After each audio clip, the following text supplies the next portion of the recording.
Hi, folks. Welcome to Crisco's Corner. Biden says on 60 Minutes that the U.S. will defend Taiwan if invaded. And then just immediately after that, the White House, I use air quotes, backtracked that. Who the hell is really the president? Welcome back, all you mega supporters and enemies of democracy and thought criminals. And those of you that are new, welcome. From Timcast, U.S. to defend Taiwan if China invades, Biden confirms. The president said U.S. men and women would engage in conflict if that conflict was an unprecedented attack. Now, there's the caveat, unprecedented. What does unprecedented mean? That's the problem with Democrats, especially progressives.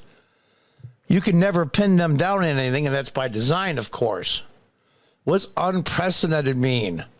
So if they invade and we don't come to the defense of Taiwan, well, it wasn't unprecedented. It was lower than that, so we didn't do it. These people are such slippery snakes. But the real question is, and then the White House immediately backtracks. And this has happened dozens and dozens of times on dozens of issues. Who the hell is really the president? And not to sound partisan, they pulled that crap against Trump, too, about withdrawing troops from Syria.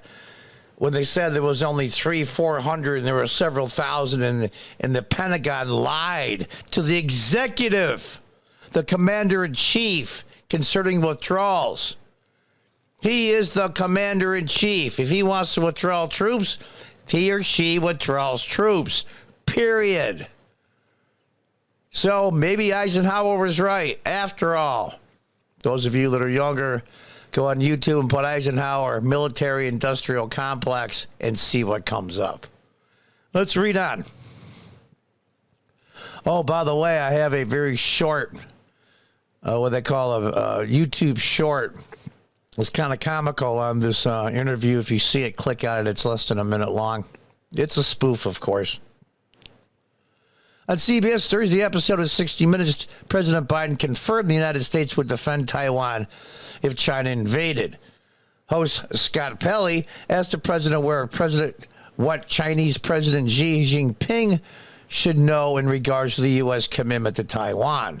The president responded, and I quote, "We agree with that. We agree with what we signed a long time ago, and that there's one China, and Taiwan makes their own judgments about their independence. We are not moving. We are not encouraging their being independent. We're not that. That's their decision." Paley pressed Biden's response, comparing the possible attack to the likes of the Russian invasion of Ukraine by asking if he was referring to the United States troops defending the island. Yes, the president simply responded. If, in fact, it was an unprecedented attack. Now, I'd play this, but unfortunately, it's 60 Minutes, and they put copyright stuff on everything. One United States official allegedly informed 60 Minutes after the recording that the Taiwan policy has not changed, though they did not confirm if American men and women would defend the island, contradicting the president's previous statement, the program reported. So you have to ask yourself, who the hell is really the president? Is it Obama through other people? Remember, he said he'd be happy sitting in a basement somewhere with headphones on and not be the official president giving the orders. Yeah, he said he would like that. And frankly, who wouldn't? Is it a small group, a panel of 6, 8, 10 of clueless progressive nutbars? Is it the intelligence service, which I probably think it is in some shape, way, or form? The Joint Chiefs? This, folks, if it's true, is really a coup. Think about that for a minute. When a sitting president says, I want troops pulled out of an area or a country, and they lie and say they did it, and when they didn't, somebody should be in prison. In May, the president previously declared the United States' intention to defend Taiwan during a press conference of Prime Minister of Japan in Tokyo after a reporter asked if Biden would suggest involvement should China invade the island. It's the commitment we made. The idea that Taiwan could be taken by force, just taken by force, is not appropriate. We will dislocate the entire region, and it would have another action similar to the one happened in Ukraine. So it's a burden that is even stronger. And you can read the rest of it. Taiwan Relations Act to provide Taiwan military means to defend itself, the statement read according to CNN. We will defend itself, but will we commit troops? It looks like Biden said yes. The president also declared the COVID-19 pandemic was over during one segment recorded at the Detroit Auto Show, which has not taken place since 2019, noted Paley before asking Biden if the pandemic was over. The pandemic is over, the president responded. We still have a problem with COVID. We're still doing a lot of work on it, but the pandemic is over. If you notice, no one's wearing masks. Everybody seems to be in pretty good shape.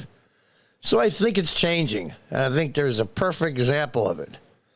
Yeah, it's been over for a while. Is HIV/AIDS pandemic over? Yeah. But is it still around? Yeah. If that's the case, then why are we torturing all these small children in school districts around the country? Why? I don't normally would approve of this, but I hope every military individual that's been discharged dishonorably or not because they wouldn't take the VAX have a class action suit and sue them for billions. Granted, the money will come out of the taxpayer's pocket. I get that. But they have to learn they can't take away people's rights because they just feel like it or feel like they can. The Constitution isn't like, well, you obey the Constitution unless there's a crisis, of course, and then you don't have to. No, it doesn't work that way. And that's the way these people think. It's when it's only convenient for them.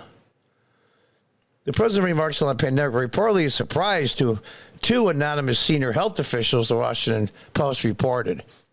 The White House has not officially responded to the president's statement in 60 Minutes as of Monday morning. Oh, no kidding. Unbelievable. And then the possibility of him running in 2024. In a way, I wish he does. Everybody says, well, Trump is so damaged now, and he has so many people that hate his guts that it will bring out the Democrats in force just to get Trump out. They didn't vote for Joe Biden. They voted against Trump. That's the theory. And Trump is so damaged now by the Democrats that he's unelectable. I consider that total 100% bullshit. You want the DNC to decide who the Republican nominee is for president of the United States. That's stuff like they did back in Watergate days when they made sure Democrats self-destructed with a lot of help from Republicans. That's Watergate stuff. They used to call it rat effing in the old days. But this is now at a huge high level. Do we owe Donald Trump anything? Yeah, I think we do. Just the Supreme Court alone. Was he perfect in his first term? No. But he was persuaded not to make too many waves. Actually, Trump held back on a lot of things. And this time he won't. He'll do what he's famous for. Going into the deep state and saying, you're fired. And this time they will be. So you have to ask yourself, who's really running the White House? A staff of faceless, nameless bureaucrats that were unelected? Well, looks like that's what it is. And that, friends, I think, in my opinion, is a coup d'etat. Until next time, goodbye and good luck.